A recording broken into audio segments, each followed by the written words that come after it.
Assalamualaikum warahmatullahi wabarakatuh. Kembali lagi di channel siaran cerita mistis.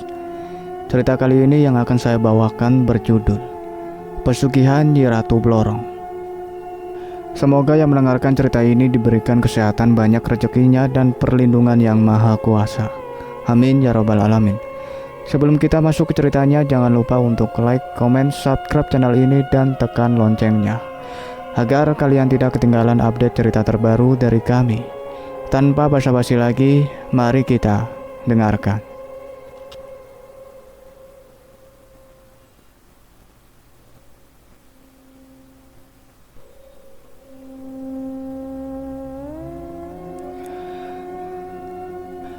Legenda pesugihan dari Laut Selatan Pulau Jawa yang selama ini dianggap dongeng sebelum tidur oleh sebagian orang. Nyi Ratu Blorong, sosok siluman ratu ular sebagai simbol kekayaan. Sejauh ini sang ratu hanya dianggap mitos yang sangat kental dengan dunia mistis. Faktanya, ia ada dengan jati dirinya yang tak kasat mata dan tetap setia sampai detik ini dengan para sekutunya. Inilah kenyataannya yang ada dan tak disadari sepenuhnya oleh manusia di kehidupan masyarakat milenial. Sebenarnya para pengikut sang ratu sebagian kecil masih tetap ada di sekeliling lingkungan kita tanpa ada yang tahu. Inilah salah satu kisahnya dari banyak cerita Nyi Ratu Blorong. Kisah ini berasal dari salah satu narasumber yang mempunyai teman yang pernah melakoni pesugihan. Lokasi kejadian kali ini berada di Provinsi Jawa Tengah. Di saat kebanyakan pabrik tutup, para buruh banyak dirumahkan alias PHK. Nasib pemutusan hubungan kerja sepihak itu juga menghampiri Didin dan Panji, karena mereka berdua adalah buruh pabrik. Gelar pengangguran baru yang tersemat dalam diri mereka ini juga memaksakan mereka jatuh ke dalam kemiskinan dalam waktu singkat. Didin di tempat asalnya hanya mempunyai sepetak tanah dengan rumah sederhana, sedangkan semua anggota keluarga menggantungkan hidup kepadanya. Didin mempunyai satu istri dan 3 orang anak yang masih kecil-kecil, sedangkan mertua dan kedua orang tuanya sudah tiada. Tiap hari Didin sibuk mencari pekerjaan, tapi keadaan waktu itu tidak memungkinkan. Hingga akhirnya ia disibukkan untuk mencari pinjaman sebagai penutup kebutuhan sehari-hari. Mulai bank harian, mingguan, dan bulanan pun lengkap ia koleksi. Dari lintah darat sampai lintah laut ia pun selami untuk berhutang. Nasib buruk memang tak lagi berpihak kepada Didin. Didin ini kebetulan bertetangga dengan Panji. Tepatnya rumah Didin saling membelakangi satu sama lain. Kebun berukuran lebar 6 meter yang memanjang sebagai batas rumah mereka. Di belakang rumah mereka juga sering bertemu dan berkumpul. Mereka berdua dulunya memang buruh satu pabrik, satu shift pula. Kehidupan Panji sebenarnya tak berbeda jauh dengan kondisi ekonomi Didin. Mentalitas Panji setelah kena PHK malah bermalas-malasan, foya-foya dan mengandalkan harta dari orang tua. Tapi keadaan mulai cepat berubah seketika harta kedua orang tuanya menipis. Uang pensiunan kedua orang tuanya lama-kelamaan juga tak mampu menyongkong gaya hidup Panji sampai akhirnya habis juga. Bahkan sudah minus karena dipakai untuk kebiasaan Panji waktu itu. Tapi kedua orang tua Panji masih menyisakan sebidang tanah dan rumah yang ia tempati. Sedangkan untuk uang sudah tak ada lagi. Panji setiap harinya hanya berhutang dan hutang. Semakin lama hutang Panji semakin menumpuk melebihi hutang Didin.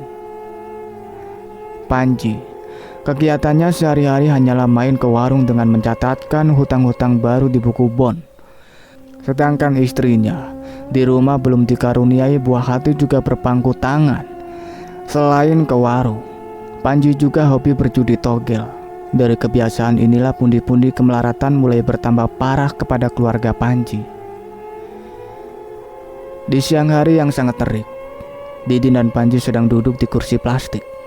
Mereka yang sedang menghibur diri di warung langganannya dan tak sengaja dihampiri temannya satu pabrik dulu. Sebut saja namanya Rohan, kawan yang cukup akrab mereka dari kota sebelah.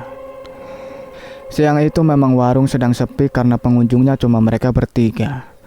Saat mereka bertiga sudah berkumpul dalam satu meja, pembicaraan pun dimulai.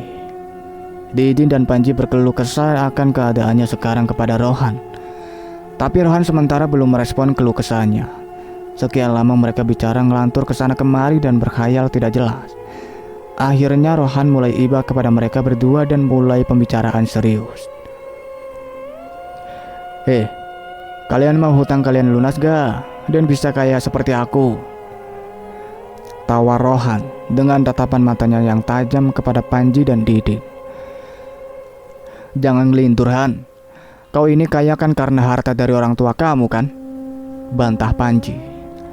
Enggak lah, aku bisa seperti ini selain kerja keras juga dibantu dukun andalanku. Tegas Rohan. Kok bisa Han? Lah, dukunnya juga kaya tah. Ejek Didin yang tanpa mempercayai perkataan Rohan dengan senyuman yang sinis. Matamu Din, beneran oke ini? Bentak keliri Rohan. Ayo Han, aku juga pengen kayak kamu, saut Panji serius yang mulai tertarik dengan iming-iming Rohan. Ya udah, besok jam 10 pagi kita kumpul di sini. Aku yang jemput, pinta Rohan. Kamu ikut gak Din? Tawar Panji serta kepalanya menoleh dengan wajah serius kepada Didin. Seketika tatapan mata semua tertuju pada Didin, karena dari awal ia seakan meremehkan Rohan. Sedangkan Rohan dengan keteguhan hatinya ingin membuktikan kepada kedua kawannya ini. Ikut sana Din, biar kamu bisa bayar hutang, sahut ibu pemilik warung. Ogah bu, aku nguli saja, jawab Didin dengan tenang. Meski aku melarat banyak hutang, mending kerja seadanya bu, tegas Didin yang menyeruput kopinya. Orang sudah miskin banyak gaya, ejek Rohan serta tangannya meraih kacamata hitam di belahan bajunya. Iya tuh mas, di mana otakmu Din? Diajak bisnis sama temannya yang sudah sukses malah ngejek, timpal ibu pemilik warung. Udahlah Din, ayo kita rubah nasib kita. Kalau enggak kita yang rubah siapa lagi? Paksa Panji serius. Ya mau saja Ji, tapi kalau ke dukun lebih baik aku nggak ikut. Paling Rohan juga bohong Ji, jawab Didin tetap kekeh pada pendiriannya. Ya wes, kalau begitu kamu temani aku saja Din. Kalau berhasil kamu tak kasih bagian, bujuk Panji kepada Didin. Besok mampir ke rumahku dulu Din, kalau nggak percaya susah memang ngomong sama kamu, kata Rohan. Oke lah, aku ikut tapi hanya menemani Panji saja kalau begitu. Kalian maksa amat, jawab Didin yang tak tahan karena paksaan mereka. Lah, gitu dong Din, kamu kan teman sejatiku, hehehe, sahut Panji. Pertemuan dan percakapan di warung selesai sore hari, tapi menyisakan janji esok. Rohan langsung pulang kembali ke hotel tempat dia menginap, sementara kedua temannya pulang ke rumah masing-masing. Panji pulang dengan membawa harapan besar untuk esok hari, tapi Didin sebagai sahabat setia hanya perasaan dongkol yang terasa waktu di rumah, karena ia harus ikut berangkat menemani kawan sejatinya. Jam 10 pagi, setelah mendapatkan izin dari keluarga masing-masing tadi malam, mereka berangkat dengan membawa bekal seadanya. Langkah Panji dengan semangat pergi ke warung sesuai janji Rohan kemarin. Sedangkan Didin langkahnya gontai saat menemani Panji di sisinya. Beberapa saat Panji dan Didin sudah menunggu di warung, tapi Rohan belum kelihatan. Mereka mulai gelisah di tengah panasnya siang hari. Bu, ST2, pesan Panji. Hutang lagi mas, sahut ibu pemilik warung.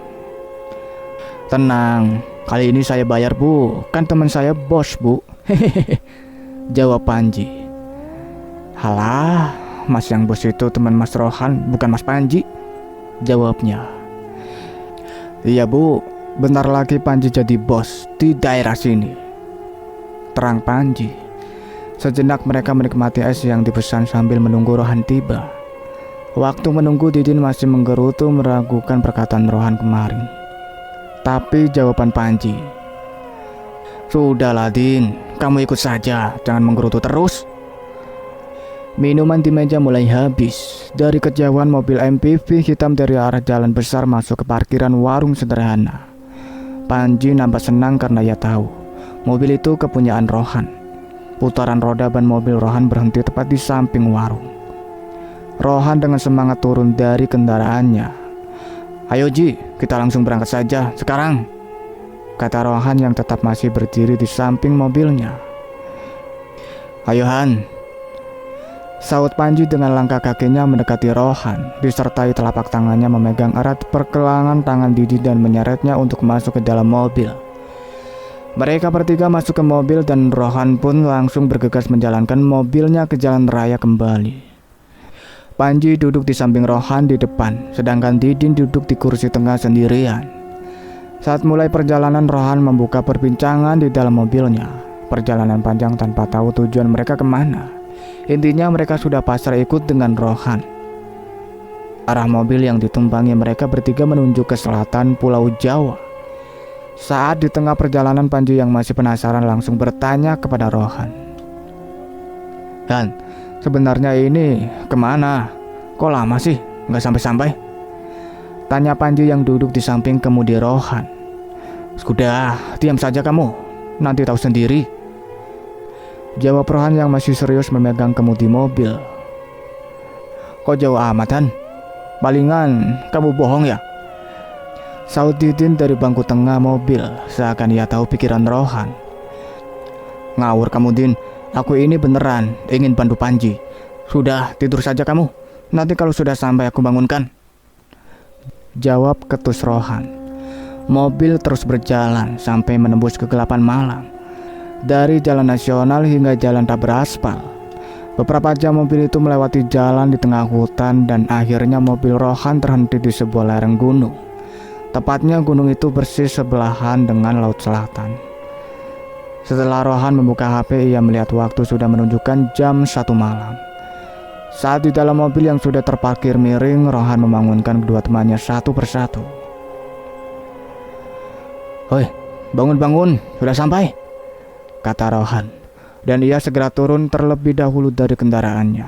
Sambil menunggu temannya keluar, Rohan yang dari tadi jadi sopir berjalan mondar-mandir di atas kerikil lereng gunung tanpa alas kaki. Kebiasaannya sehabis mengemudi jarak jauh, ia melepaskan otot yang tegang dan menghilangkan rasa nyeri di kaki. Beberapa menit kemudian satu persatu temannya keluar dari mobilnya. "Gimana Ji? Din, sudah siap?" kata Rohan.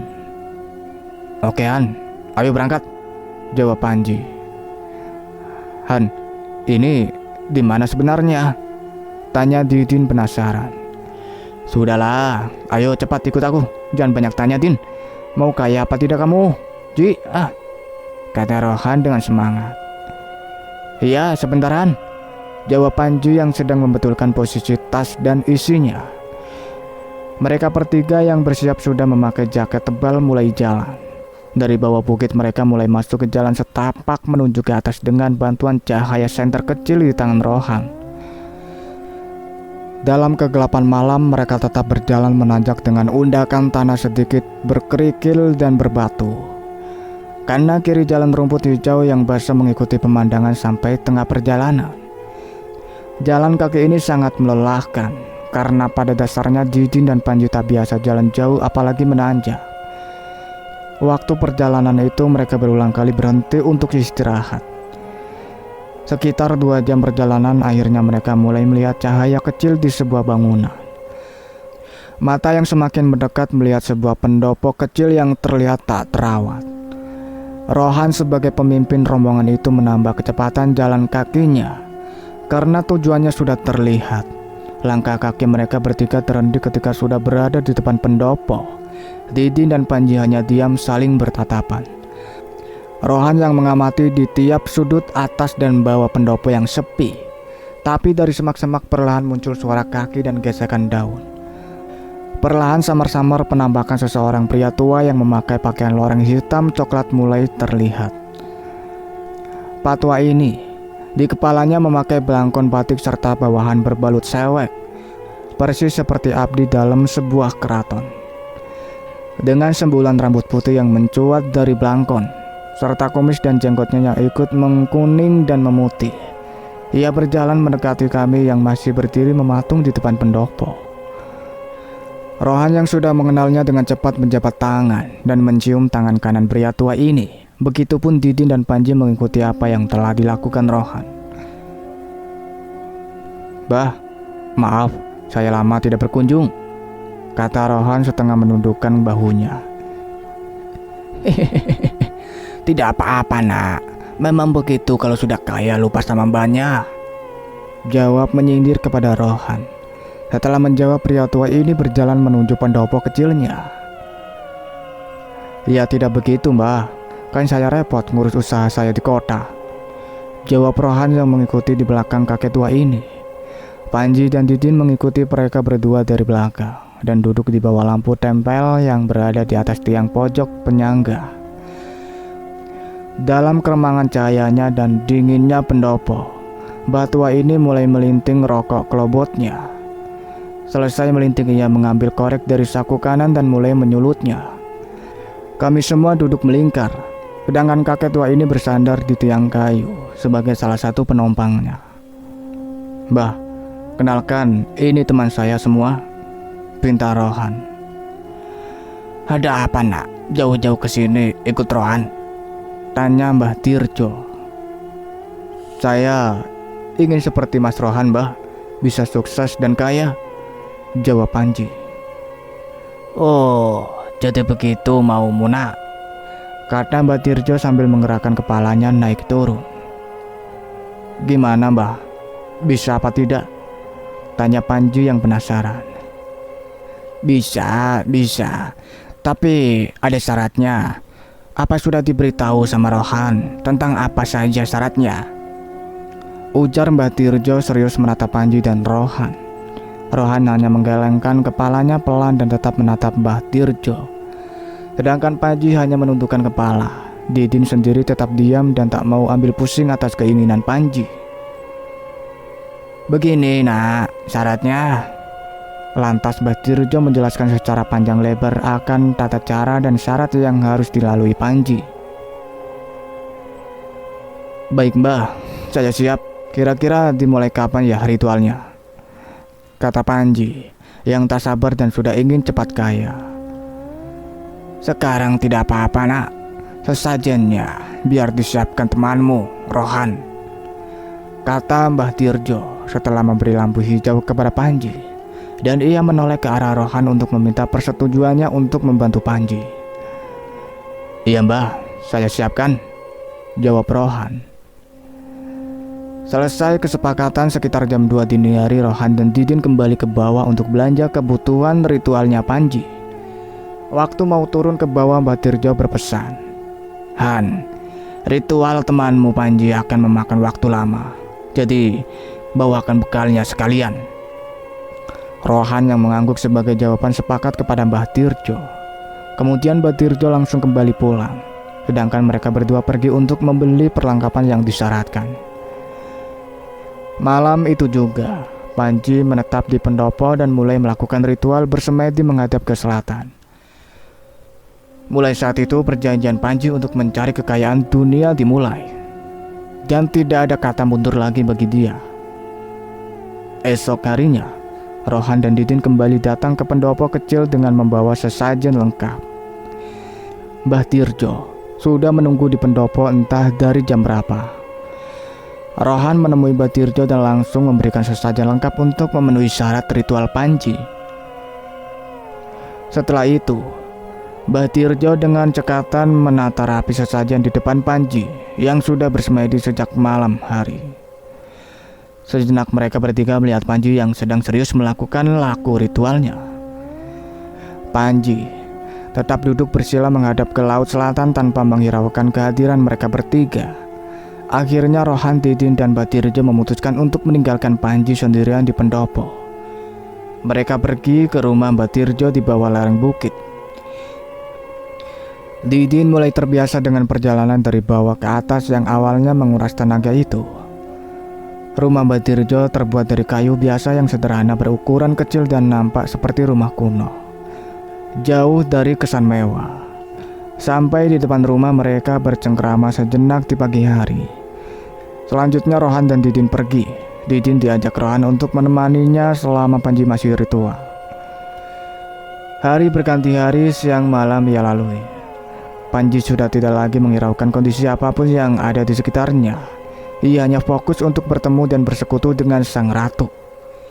Sedangkan kedua temannya harus naik turun untuk melihat serta mengawasi Panji di pagi dan sore hari. Akhirnya, ritual Panji sudah memasuki hari ke-7.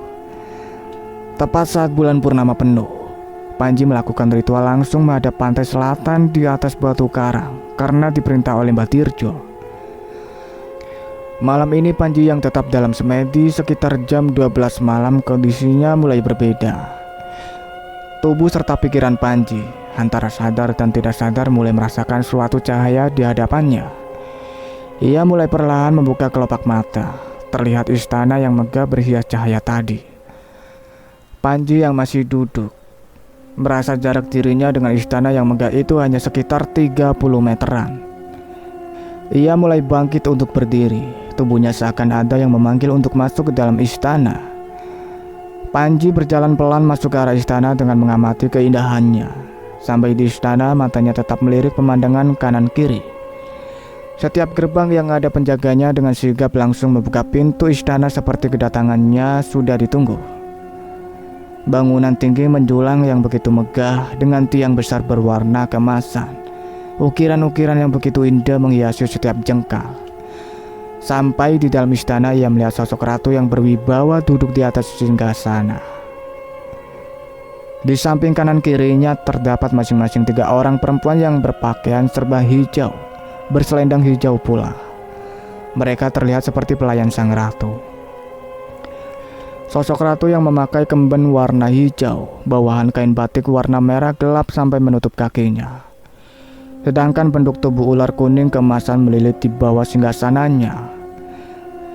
Di kanan kiri bahunya berbalut selendang hijau yang menjuntai ke bawah. Sedangkan untayan kembang kantil yang menjulur 3 helai sampai ke perut. Mata sang ratu menatap tajam Panji dari singgasananya.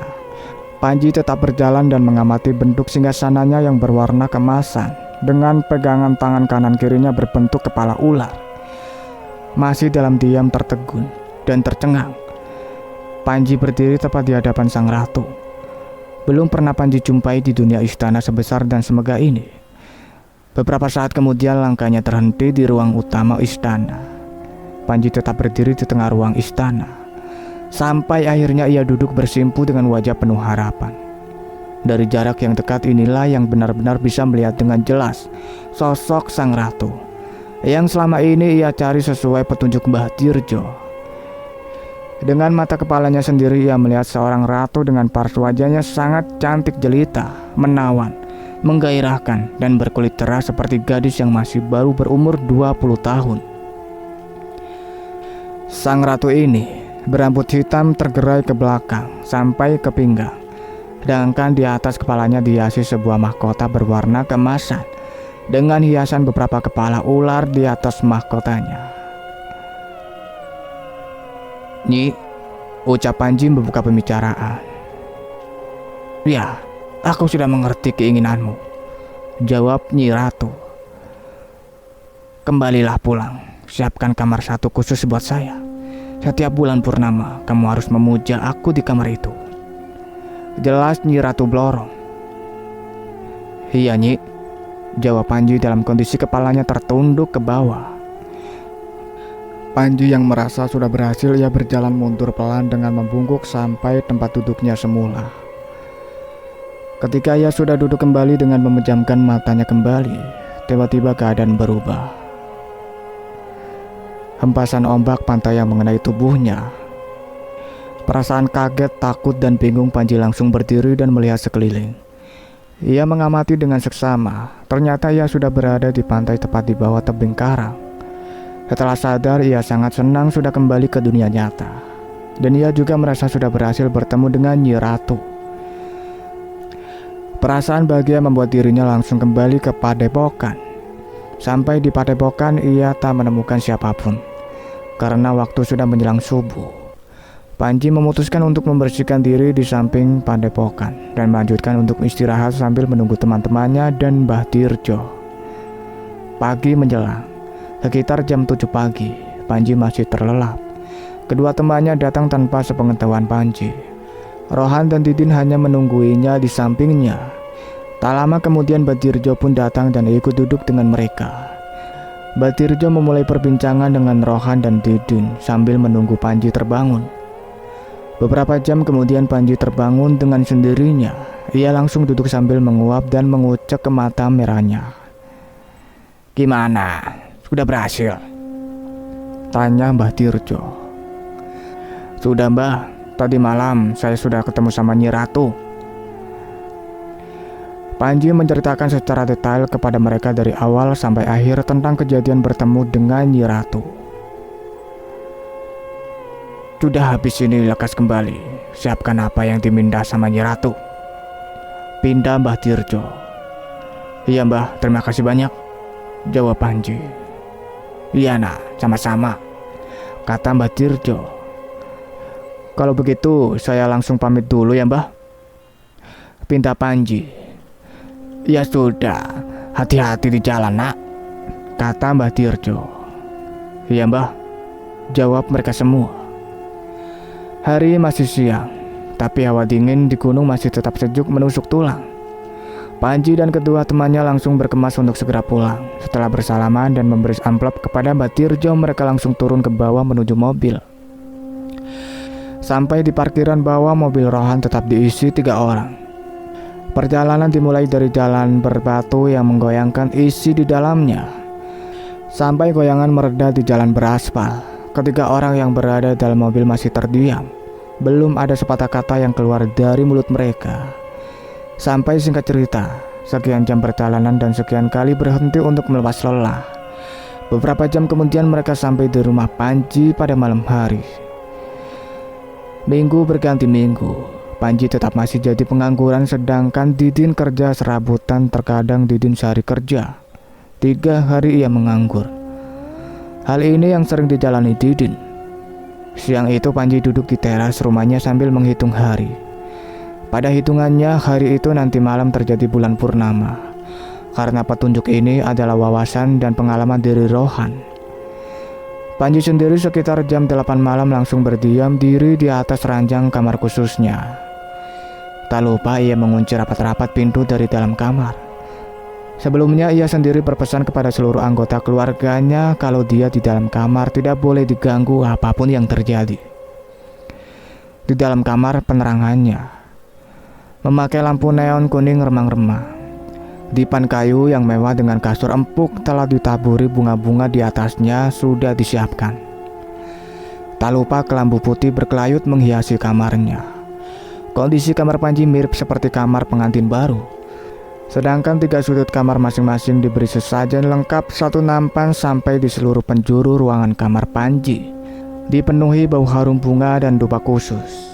Panji mulai ritual seperti yang ia lakukan di tempat Mbah Tirjo sampai sekitar jam 12 malam. Tiba-tiba ada suara dari atap kamarnya. Suara kaki kuda serta lonceng kereta kencana yang berjalan dan berhenti tepat di atap kamar Panji. Panji yang mendengar suara itu hanya diam dan terus konsentrasi membaca mantranya. Perasaan Panji pertama kali ialah sangat takut bercampur bahagia mendengar pertanda itu. Dengan sedikit keringat yang mulai muncul di kulitnya karena gugup. Sedangkan jantungnya mulai berdebar-debar terpacu dengan cepat. Sesekali matanya terbuka untuk melihat isi ranjangnya yang masih kosong.